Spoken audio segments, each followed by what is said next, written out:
तो बेटा हम लोग ले रहे थे कि नेक्स्ट जो क्लोरोप्लास्ट है वो अगर रिबन शेप है तो किसका कैरेक्टरिस्टिक फीचर है, वो स्पायरोगायरा के कैरेक्टरिस्टिक फीचर है।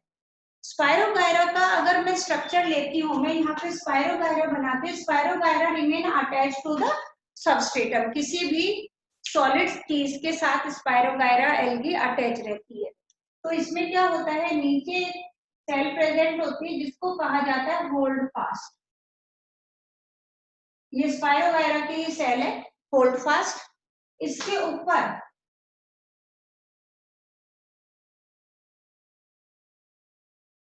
सिंपली फिलामेंटस लाइक स्ट्रक्चर होता है and it is not necessary also, sorry, कि जरूरी नहीं है कि इसके पास होल्ड फास्ट हो, ये फ्री स्विमिंग भी हो सकती है।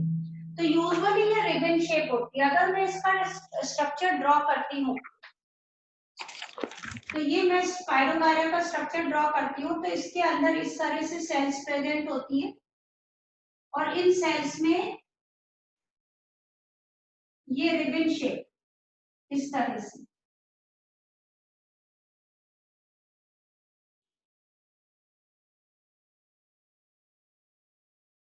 क्या प्रेजेंट है बेटा, दीज रिबन शेप, ऐसे रिबन रिबन शेप के क्या प्रेजेंट होते हैं, क्लोरोप्लास्ट आर प्रेजेंट। और हमने कहा था कि स्पायरोगायरा, एक स्पायरोगायरा में 1 से लेके 16 क्लोरोप्लास्ट प्रेजेंट हो सकते हैं। तो that is ribbon shape chloroplast is present in the spirogyra. फिर आता है बेटा डिस्क शेप या फिर ओवल, यानी इस तरह का शेप।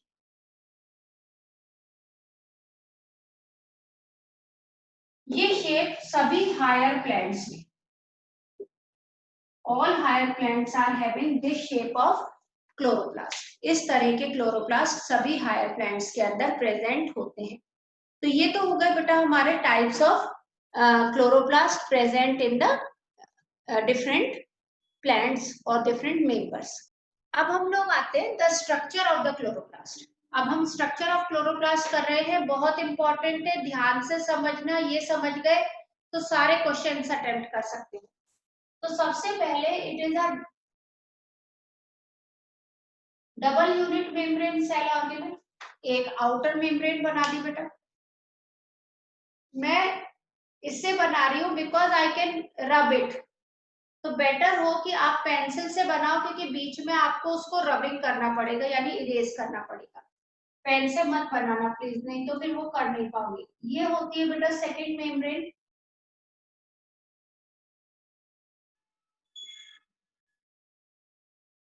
इसमें सिंपली याद रखना बेटा, बाहर वाली जो होती है वो मोर परमिएबल है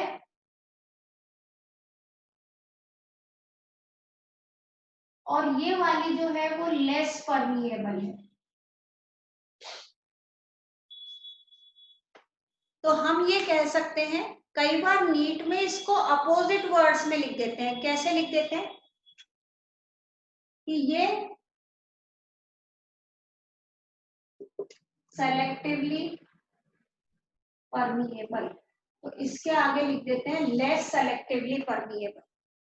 लेस सेलेक्टिवली परमिएबल का मतलब ये हुआ कि वो कम से कम सिलेक्शन कर रही है, यानी ऑलमोस्ट सब चीज को आने दे रही है। जैसे हम लोग नहीं कह देते बेटा, कई बार किसी बच्चे के लिए कह देते हैं कि भाई ये तो कपड़ों के लिए बहुत ज्यादा चूजी है, बहुत सेलेक्टिव कपड़े पहनती है कि ऐसे ही पहनूंगी। तो वो हो जाता है कि मोर सेलेक्टिव। मोर सेलेक्टिव यानी कि लिमिटेड टाइप के कपड़े पहनेंगे कि मुझे तो इतने ही महंगे चाहिए, मुझे तो इसी तरह के कपड़े चाहिए। और एक होते हैं कि जो चूजी नहीं होते, ठीक है भाई आपका बुआ लाई ड्रेस, ठीक है लाओ पहन लूंगी, मामा ने दी ठीक है दे दो आपका भी पहन लूंगी, बहन ने कहा कि मेरे को तो ये अच्छा नहीं लग रहा, ठीक है मेरे को दे दो मैं पहन लूंगी, मम्मी ने कहा कि ये वाली ड्रेस आ गई कोई बात नहीं मुझे दे दो मैं पहन लूंगी। तो वो लेस सेलेक्टिव हुए, है ना। लेस सेलेक्टिव होएगा कोई तो उसके पास मोर परमिएबल, ज्यादा चीज आ सकती है। तो आपको याद रखना है जो आउटर लेयर होती है वो मोर परमिएबल है, इसका मतलब दैट इज लेस सेलेक्टिव। और इनर मेम्ब्रेन जो है वो लेस परमिएबल है, यानी कि it is more selectively permeable. ठीक है बच्चा, तो आप आपको इसका डिफरेंस पता चल गया कि अगर हम लोग सेलेक्टिवली परमिएबल की बात करते हैं simply in case of the plastid, तो हम ये कह सकते हैं कि इनर मेम्ब्रेन जो होती है वो लेस परमिएबल है। जब लेस परमिएबल है तो यानी कि वो मोर सेलेक्टिवली परमिएबल है। ये क्वेश्चन नीट में आया हुआ है और आ भी सकता है। अगर ये चीज आपको क्लियर नहीं हो तो एक बार फिर बता देती हूँ। हाँ बच्चा, अगर आपको इसमें कंफ्यूजन लगता है तो मैं एक ही वर्ड दे देती हूँ आपको, कोई प्रॉब्लम नहीं है। लेकिन मैं सिर्फ ये आपको दोनों वर्ड्स इसलिए बोल रही हूँ क्योंकि जिससे आपको पीएमटी में क्वेश्चन ट्विस्ट होके आ जाता है। तो जब ट्विस्ट होके आ सकता है तो आपको पता होना चाहिए जो मोर परमिएबल होगा वो लेस सेलेक्टिवली परमिएबल होगा और जो लेस परमिएबल होगा वो मोर सेलेक्टिवली परमिएबल होगा। ये एक सिंपल सी चीज है। तो खैर हम या फिर ऐसा करते हैं अपन इसको रबी कर देते हैं जिससे आपको अभी कंफ्यूजन ना हो। जब अपन लेटर ऑन पढ़ेंगे 12th क्लास में तब मैं दोबारा से बता दूंगी, कोई प्रॉब्लम नहीं। ये हो गई आउटर मेम्ब्रेन, ये हो गई इनर मेम्ब्रेन। इन दोनों के बीच की जो स्पेस हुई वो स्पेस कहलाएगी intermembranous space. Intermembranous space. उसके बाद इनर मेम्ब्रेन के अंदर जो भी स्पेस है इसके अंदर ग्राउंड सब्सटेंस प्रेजेंट होता है और उसको कहा जाता है स्ट्रोमा। तो stroma is the space present inside the inner membrane. जो इनर मेम्ब्रेन है this is inner membrane which is less permeable. This outer one is the outer membrane which is more permeable. Okay. अब क्या होता है कि ये ground substance हो गया जिसको कहा जाता है स्ट्रोमा। ये हम लोग बाद में देखेंगे कि इसमें क्या क्या चीज प्रेजेंट है। तो सिंपली जो इनर मेम्ब्रेन है बेटा वो कहीं कहीं पे कॉन्टिन्यू रहती है इनसाइड। तो मैं इसको ये यहां से रब करके ये इस तरह से ड्रॉ करा।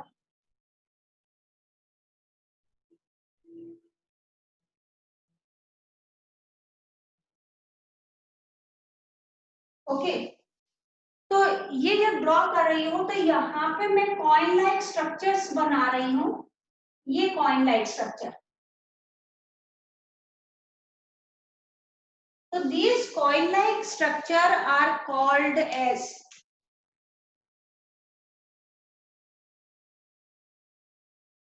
thylakoid। क्या कहलाते हैं बेटा? थाइलेकॉइड। ओके और ये कॉइन, कॉइन मतलब सिक्का, एक सिक्का दूसरे के ऊपर दूसरा तीसरे के ऊपर इस तरह से अटैच है तो that is called as thylakoid. और ये कंप्लीट वर्ड यानी ये कंप्लीट कॉइन का जो पूरा एक स्टैक हो गया this is called as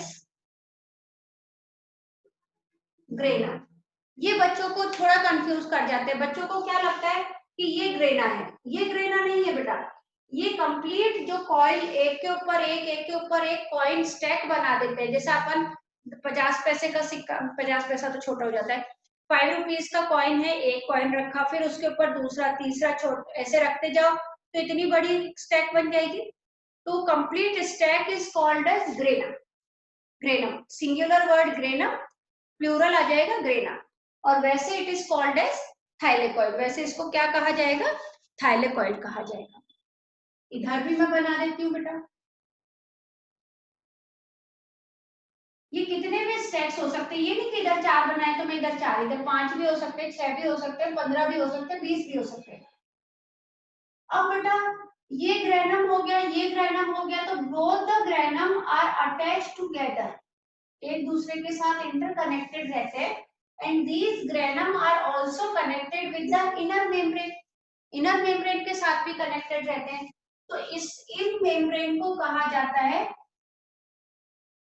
lamella. क्या कहा जाता है बेटा इसको? लेमेला। लेमेला कह देते हैं या फिर स्ट्रोमा लेमेला। ये वर्ड ध्यान रखना।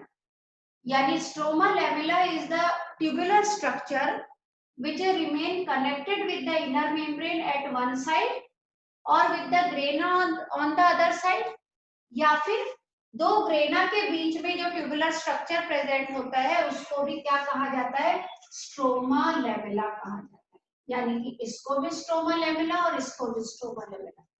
तो these are the tube like structure which form the stroma lamella, stroma lamella, stroma lamella, and the coin like structure which are stacked over each other.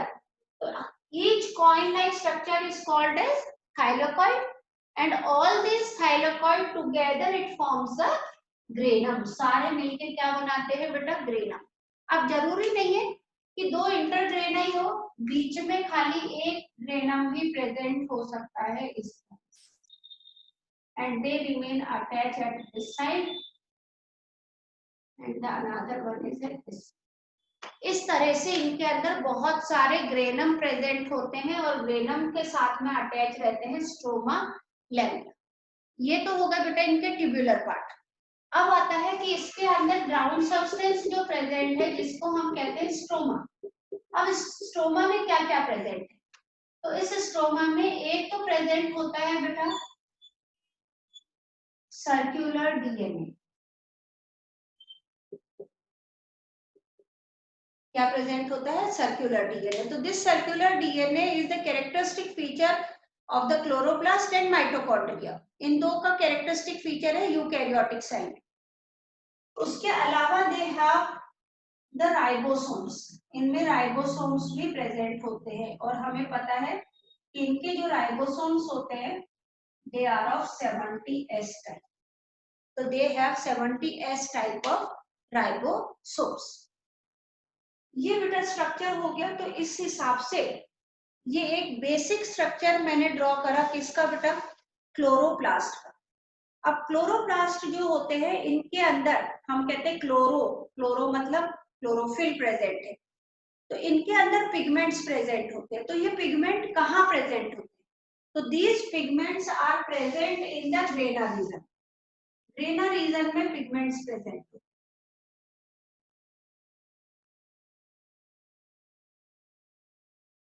तो हम ये देखेंगे कि ये पिगमेंट्स का कहाँ कहाँ पे प्रेजेंट है या कौन कौन से पिगमेंट्स प्रेजेंट है। तो अगर मैं लेती हूँ पिगमेंट्स का, तो first you just draw it, then I will explain कि कौन कौन से पिगमेंट्स प्रेजेंट होते हैं। Now we come on to the types of chloroplast. अब हम लोग आते हैं बेटा टाइप्स ऑफ क्लोरोप्लास्ट के। क्लोरोप्लास्ट कितने टाइप के होते हैं, तो according to the presence of pigment और एब्सेंस ऑफ पिगमेंट, कि उनमें प्रेजेंट है पिगमेंट या पिगमेंट नहीं प्रेजेंट है, उसके बेसिस पर हम क्लोरोप्लास्ट को मेनली 3 कैटेगरीज में डिवाइड करते हैं। तो क्लोरोप्लास्ट इज ऑफ 3 टाइप। सबसे पहला हम लोग ले लेते हैं the chloroplast which have coloured pigment. तो कलर्ड पिगमेंट अगर प्रेजेंट है,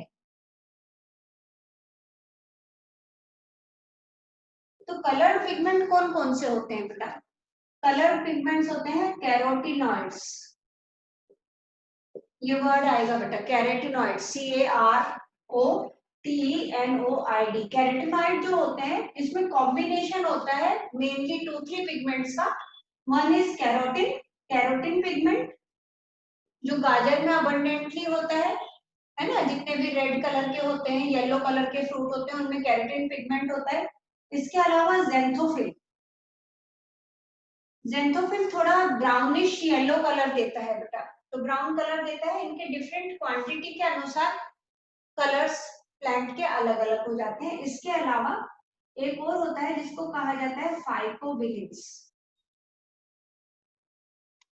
तो अगर कलर्ड पिगमेंट प्रेजेंट होता है तो उस क्लोरोप्लास्ट को कहा जाता है बेटा क्रोमोप्लास्ट। क्या कहलाता है वो, क्रोमोप्लास्ट। क्रोमोप्लास्ट कहाँ प्रेजेंट होते हैं, chromoplast are present at the coloured part of the plant. Plants के कलर्ड पार्ट क्या होते हैं बेटा, तो आपने देखा होगा कुछ प्लांट्स की लीव्स रेड रेड कलर की भी होती है, कहीं कहीं पे क्रोटोन की लीव्स रेड कलर की होती है, कहीं येलो कलर की होती है, कहीं से ब्राउन कलर की होती है। तो वो उनके अंदर क्योंकि ये क्रोमोप्लास्ट प्रेजेंट होते हैं उसकी वजह से। ऐसे ही फ्लावर्स के जो अलग अलग कलर्स होते हैं, रेड कलर का फ्लावर है, ब्लू कलर का फ्लावर है, वो सब क्रोमोप्लास्ट की वजह से। तो क्रोमोप्लास्ट जो होता है वो कलर प्रोवाइड करता है सेकेंड होता है that is called as chromoplast. खैर ये मैंने गलत वर्ड यूज कर दिया कि chloroplast is of 2 type, I should say the plastids are of 3 type, तो बेटर plastids। तो second is the chloroplast. Chloroplast जो है वो ग्रीन इन कलर होंगे बेटा, तो ये ग्रीन कलर के हैं, तो इनके अंदर जो पिगमेंट प्रेजेंट होएगा वो प्रेजेंट होएगा क्लोरोफिल, और वो क्लोरोफिल ए और क्लोरोफिल बी। क्लोरोफिल ए मैंने पहले भी बताया था यूनिवर्सल फोटोसिंथेटिक पिगमेंट होता है, और क्लोरोफिल बी जो होता है वो ए के साथ साथ हायर प्लांट्स में बी भी प्रेजेंट होता है। और अगर किसी प्लास्टिड में कोई पिगमेंट प्रेजेंट ही नहीं है, अगर पिगमेंट एब्सेंट या मैं कहूं नो पिगमेंट, तो then they are called as leucoplast. तो इनको क्या कहा जाता है बेटा, ल्यूकोप्लास्ट। ल्यूको मतलब कलरलेस, तो colourless plastids are called as leucoplast. तो ये 3 टाइप के हो गए। Now we come on to the next that is leucoplast की फर्दर 3 कैटेगरी है कि भाई पहली चीज तो ये ल्यूकोप्लास्ट बने किस लिए, जब इसके पास पिगमेंट ही नहीं है। हमें ये पता है भाई क्लोरोप्लास्ट है, फोटोसिंथेसिस कर रहे हैं, ठीक।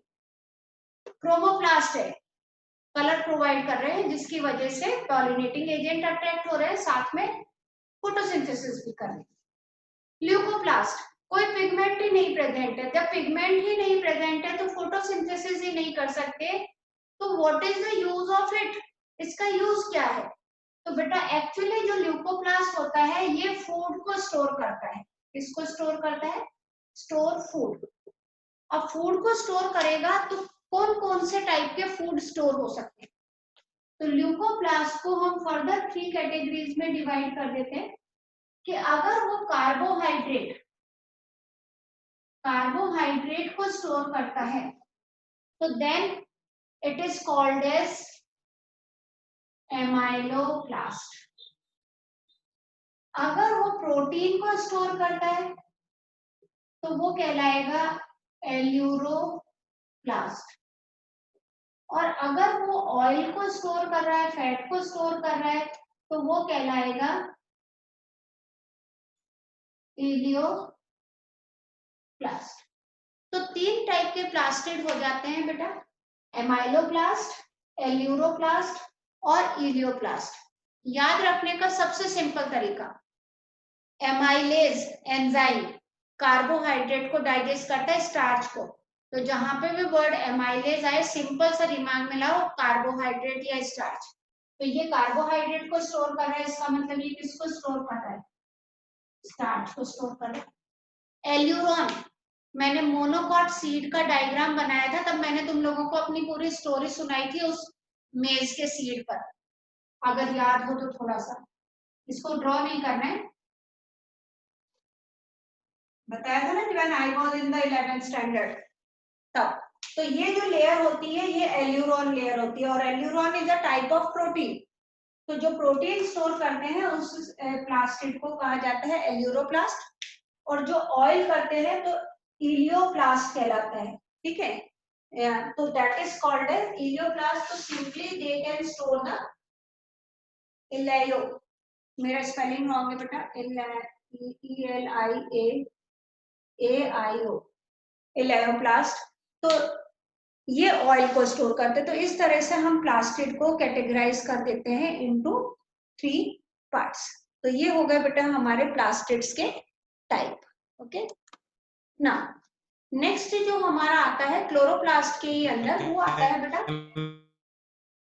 यस बेटा व्हाट हैपेंस, किसको, अच्छा, all the, okay, all the pigments present in all the pigments present in the plastid are fat soluble.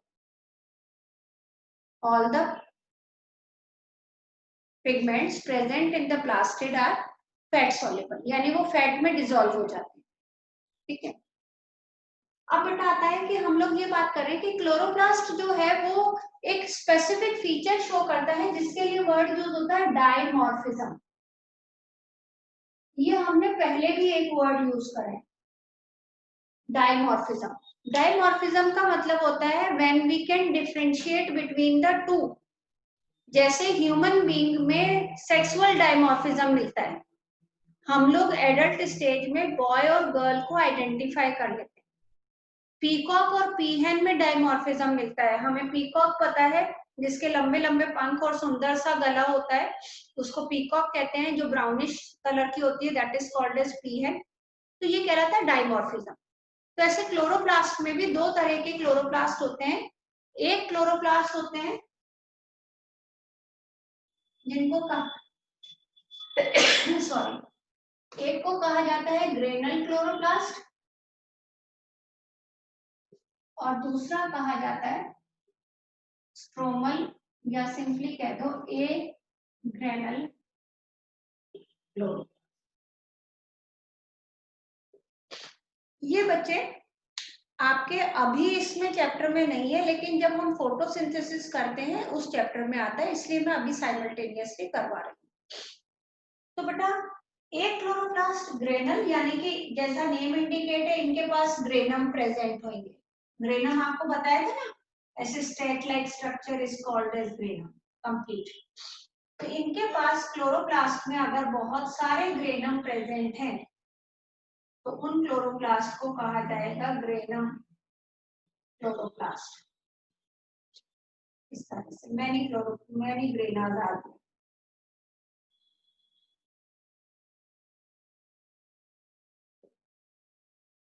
इस तरह से तो ये कहलाएंगे ग्रेनल क्लोरोप्लास्ट।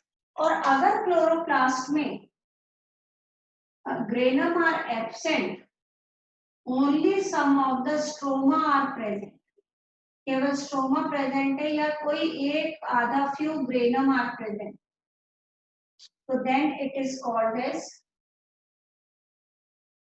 ए ग्रेनल क्लोरोप्लास्ट।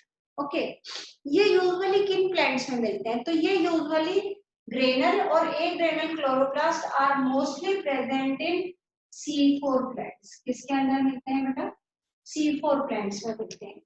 अभी ये आपको नहीं पता चलेगा कि C4 प्लांट्स क्या होते हैं।